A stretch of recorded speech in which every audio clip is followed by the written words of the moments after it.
कौन सी सेवा का अच्छा फल मिलता है? अच्छी सेवा कब और कैसे होगी? मनसा से होगी, वाचा से होगी या करना से होगी? वो मतलब कर्मणा, वाचा और मनसा। कर्मणा है कर्मेंद्रियों की ताकत से, भाग दौड़ करो। तो कर्मणा है स्थूल, इंद्रियां भी हैं स्थूल, और उससे ज्यादा सूक्ष्म है वाचा।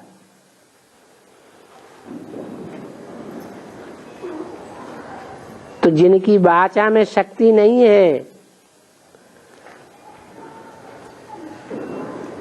तो कम से कम कर्मेंद्रियों की शक्ति से सेवा करते रहें तो कुछ उजूरा मिलेगा या नहीं मिलेगा? कि वो भी छोड़ दें? हैं?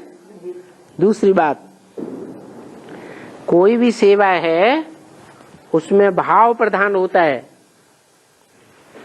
श्रेष्ठ भाव से कोई सेवा करेंगे, भले कर्मेंद्रियों से ही, कर्मणा की ही सेवा क्यों न करें, उसमें जास्ती अच्छा फल बनता है। सतो प्रधान सेवा से सतो प्रधान फल निकलेगा। गुस्से में आकर के कर्मेंद्रियों से कोई कर्म किया, सेवा की, तो उसका रजो प्रधान फल निकलेगा।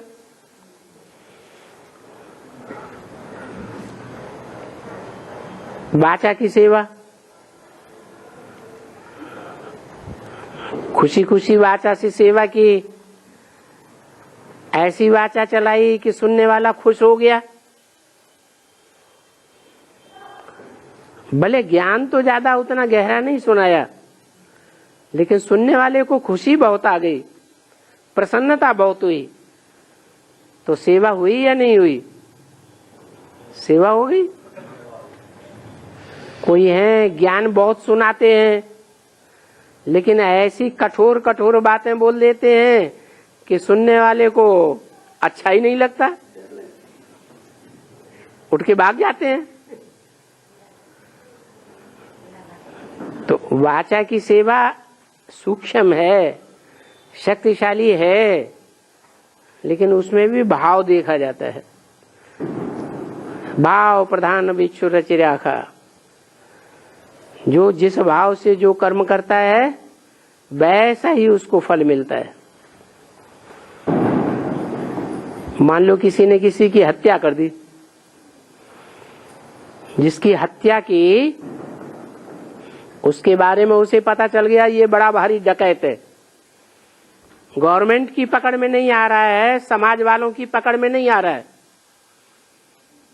समाज वाले उसे बहुत अच्छा समझते हैं, गवर्नमेंट के लोग भी बहुत अच्छा समझते हैं, लेकिन जिसने उसकी हत्या की वो जान गया कि ये बड़ा भारी शातिर है, बड़ा डकैत है, समाज के लोगों को इससे सबसे जास्ती खतरा है,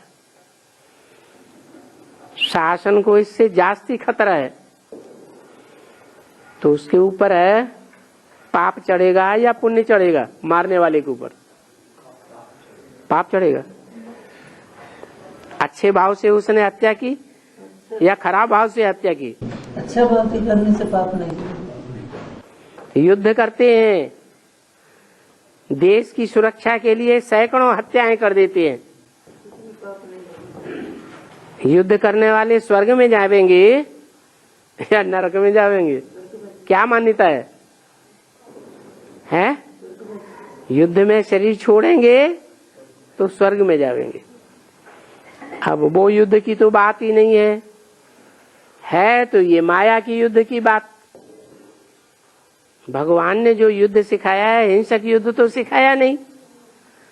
भगवान तो आकर के गृहस्थियों को युद्ध करना सिखाता है, काम क्रोध लोभ मोह अहंकार के ऊपर युद्ध करना सिखाता है। इस काम विकार को भस्मीभूत कर देना, जो ये सर ही ना उठा सके कभी। तो यो युद्ध है जो माया का युद्ध है, भले काम विकार का ही युद्ध है। युद्ध करते करते कोई हार गया और इतना हारा, इतना हारा, इतना हारा कि शादी करके बैठ गया, बच्चे पैदा कर लिए, तो मर गया या जिंदा रहा? क्या कहेंगे?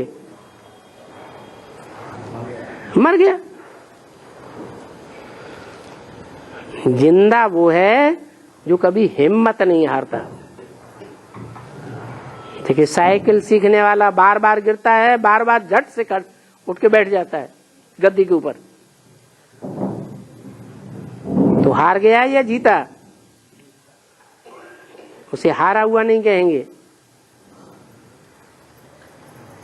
ऐसे ही है।